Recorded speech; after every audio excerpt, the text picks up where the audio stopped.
ya gimana kita berimajinasi aja gitu. Maksudnya kadang-kadang sebenarnya setiap sutradara atau setiap kreator sebenarnya punya fantasi atau imajinasi yang bisa dia arahkan ke visual gitu, bisa menjaga intensitas di setiap adegan demi adegan gitu, biar nggak kepotong gitu perasaannya orang ketika nonton.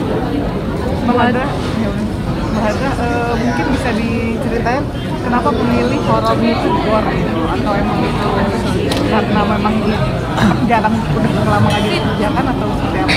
Ya karena memang banyak banget kan film horor yang udah ada gitu. Terus kenapa pilihannya gore? Karena kadang-kadang yang bukan hantu tuh lebih menakutkan gitu loh. Maksudnya terus gore tuh bisa membuat ketika kita menonton tuh eskalasi deg-degannya, serunya gitu, adrenalin tuh bisa naik gitu. Jadi pengen ngasih tontonan yang seru aja buat penonton.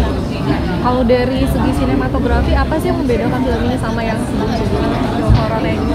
Yang ini kita berusaha banget pendekatannya lebih realis gitu. Maksudnya siangnya, malamnya gitu, supaya orang ketika nonton kerasa banget nih lokal filmnya lebih grounded gitu. Maksudnya lebih berasa bener-bener di Indonesia pada zaman itu gitu. Terus jadul-jadulnya juga, jadi kalau mati lampu juga emang gelap gitu kan.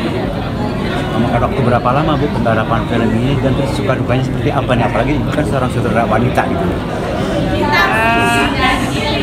Kalau syutingnya kurang lebih production days-nya hampir 1 bulan. Kita syuting selama bulan puasa kemarin gitu. Kalau suka dukanya kayak lebih banyak sukanya ya. Hampir gak ada sih.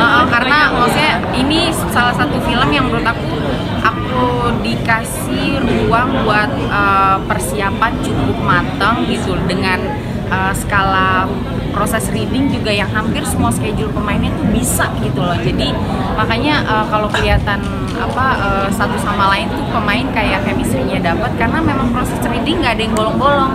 Hampir setiap hari mereka hadir gitu dan ngobrol gitu kan, pendalaman karakter gitu. Ketika syuting juga maksudnya dapet tim yang memang udah berpengalaman gitu kan, support juga dengan skala teknis yang cukup berat gitu. Dari skenario kita juga udah ngebaca ya, wah gila ini berat banget, aku sampai mikir cukup nggak ya hari syutingnya gitu. Tapi alhamdulillah kita punya tim yang bisa mempersiapkan itu dengan matang, jadi bisa syutingnya tetap on time dan sehat.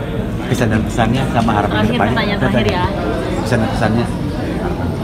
Ya harapannya semoga ini bisa jadi tontonan dan tuntunan juga buat penonton, bisa menghibur dan memberi warna yang baru di film Indonesia. Mbak Yunita boleh satunya, itu gimana sih untuk bisa mendalami syuting kan dengan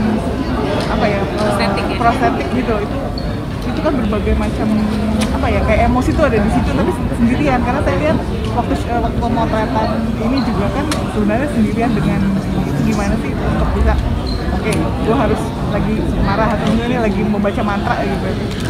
Itu pastinya mungkin dengan reminder aku juga, dengan scene kecil aku itu juga itu lumayan ngebantu untuk kayak ini lagi di scene apa, emosinya lagi di mana, moodnya Yuli lagi di mana, terus recall yang sebelumnya terjadi itu apa aja. Oh sebelum ini Rudy yang terjadi Tika gitu. Jadi itu lumayan ngebantu aku untuk berakting bersama Ibu Ambar gitu.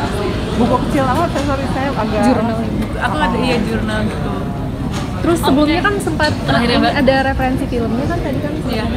Kalau boleh tahu film apa? Oh ada beberapa, aku nonton Gone Girl, terus aku nonton Carrie, si Moets, terus ada satu lagi Jennifer Bani kalau nggak salah. Aku maksudnya nyari-nyari referensi yang kayak karakter hampir sama nih perempuannya gitu. Oke, terima kasih.